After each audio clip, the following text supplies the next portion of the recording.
back, everybody. We have Corporal Scott Welling and Officer Jared Robertson. Sorry about that. They're here with us this morning from Amarillo Crime Stoppers, and we are talking about the 19th annual Shredded Day. So, fellas, good morning. Thank you all for being here with us. Good morning. Absolutely. All right, Corporal, I'll go ahead and start with you. Tell us about this annual Shredded Day. Well, it's our 19th annual Shredded Day. It was actually started when Sheriff Thomas was, in my spot back in the day. But it's grown every year, so we're real happy with it. But it's a way for people to, protect themselves from identity theft. Bring all those sensitive documents they don't need anymore. They bring them up to DSS. It's a drive-through. We take all the boxes out. It's shredded there on site. And the only thing we ask for is a donation to support the program. Okay, perfect.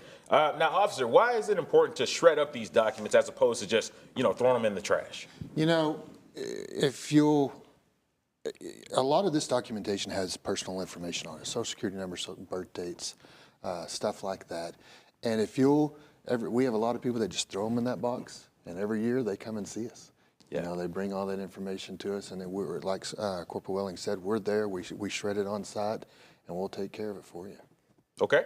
Now, Corporal, do people need to, once they show up to this event, do they need to stick around for the documents to be shredded, or can they just drop them off and then, go about their way? No, they just drop through. We'll grab, we ask for no more than 4 boxes or bags per vehicle, kind of help keep the line moving. But no, we get it in DSS, document shredding and storage there on 45th. Everything's shred on site. And by the time, they're through the line, it's already going into the truck to be shred, so. Okay.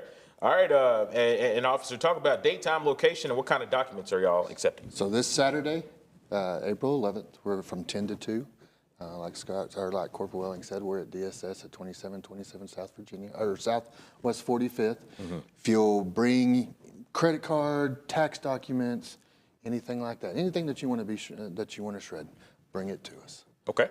And Corporal, talk about Amarillo Crime Stoppers as a whole, because I know sometimes we hear Amarillo Crime Stoppers, Amarillo Police. Kind of talk about how y'all work with them and what differences between Crime Stoppers and the police. Right. Crime Stoppers itself, it's a nonprofit organization. It doesn't get any funding through the city, any tax dollars, anything like that. That's why we both, have to fundraise throughout the year. This has been one of our best fundraisers, and it's a way to also, help protect yourself. So you can give us a little donation while also keeping your identity safe. Okay, and really kind of talk about, what's it like to, offer, because I think this is one of those deals where a lot of us, we don't think about in our daily lives. We think about, this just it's a piece of paper, not going to worry about it. Talk about, offering this service to the community and why people need to take advantage of this more often. And not only that, but talk about how they need to, be mindful of this in their everyday lives. Well, and, we hear about identity theft all the time in the news. We have a lot of people throughout the city, year-round or throughout the year that are impacted greatly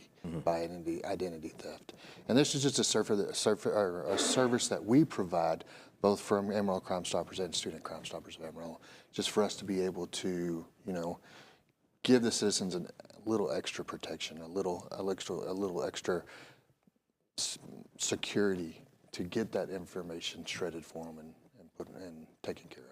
And what are some other ways that people can kind of protect themselves as opposed to just shredding information? Just, be mindful of the information you're giving out. Like, we get calls all the time about, hey, someone's called saying that that you have a warrant for their arrest or something like that. It's just, we don't call people when that happens. Okay? Right. So just, learn how to protect yourself. And, and eventually, it's a lot more digital now, but people still have all those mounds of paperwork at home, and, it's a safe way to get rid of it. And plus, on the back side of that, DSS, it's all recycled after that too. So there's an environmental impact at the back end of it too. Absolutely. All right, Corporal Welling, Officer Robertson, man, I don't know why I can't talk this morning. You're good. You're good. Right, thank y'all for joining us this morning.